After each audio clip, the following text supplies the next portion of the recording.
इस कहानी के पीछे के तर्क को अगर आप समझ गए तो आपका मन काबू में हो सकता है। पहली बार जब इस कहानी को मैंने पढ़ा तो मुझे इसका तर्क समझ में नहीं आया, लेकिन इसका भाव प्रेरणादायी है। एक बार महात्मा बुद्ध किसी नगर से गुजर रहे थे। बुद्ध की नज़र एक कपड़े के व्यापारी पर पड़ी जो दुखी और हताश दिखाई दे रहा था।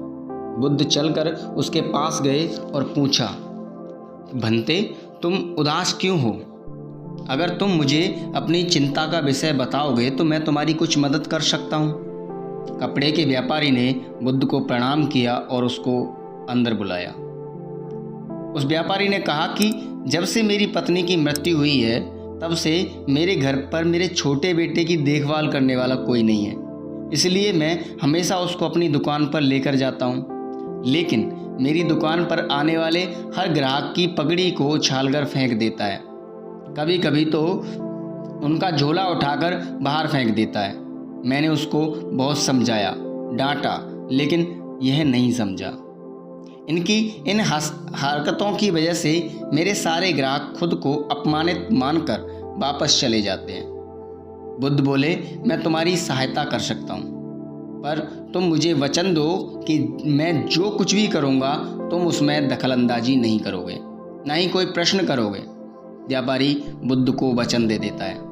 अगले दिन बुद्ध एक पगड़ी पहनकर आए और ग्राहक की भांति आकर बैठ गए। व्यापारी का बेटा आया और बुद्ध की पगड़ी को उछाल दिया। महात्मा बुद्ध मुस्कुराए और कहा, बहुत अच्छा, जाओ उस पगड़ी को वापस लेकर आओ। वह बच्चा दौड़कर गया और पगड़ी लाकर बुद्ध को दे दी। अगले दिन बुद्ध एक कुल्हाड़ी और एक लकड़ी लेकर आए। उस लड़के ने फिर से उनकी पगड़ी उछाल दी। बुद्ध ने उस लड़के को कुल्हाड़ी और लकड़ी दे दी और कहा, जाओ इस लकड़ी को काटो। व्यापारी को थोड़ा डर लग रहा था कि कहीं उसके लड़के को चोट ना लग जाए, लेकिन उनको अपना वचन याद आ गया। 7 दिन तक महात्मा बुद्ध ने कोई न कोई काम लेकर आते रहते और उस लड़के से करवाते रहते। शीघ्र ही वह लड़का भूल गया कि उसको किसी की पगड़ी उछालनी है। व्यापारी बहुत खुश हुआ और बुद्ध को धन्यवाद दिया। मुझे पता है कि इस कहानी का मन के बस में से कोई संबंध नहीं है, लेकिन पहले आप इस तर्क को समझ लीजिए। अगर हम अपने मन को अपने हिसाब से काम नहीं करवाएंगे तो मन अपने हिसाब से काम करेगा। बस में हो सकता है यदि हम मन को अपने अनुसार चलाएं।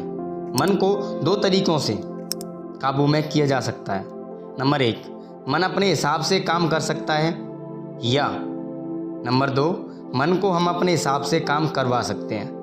बुद्ध से मिलने से पहले उस लड़के का मन और दिमाग अपने हिसाब से अनियंत्रित रूप से काम कर रहा था, लेकिन बुद्ध ने उस लड़के को अपने अनुसार काम करवाए, जिससे उसकी आदत बदल गई। तो देखा दोस्तों, अपने मन को काबू किया जा सकता है। और अगर यह कहानी आपको अच्छी लगी है तो चैनल को सब्सक्राइब करें और अपनी राय कमेंट बॉक्स में ज़रूर बताएं। धन्यवाद। जय हिंद, जय भारत।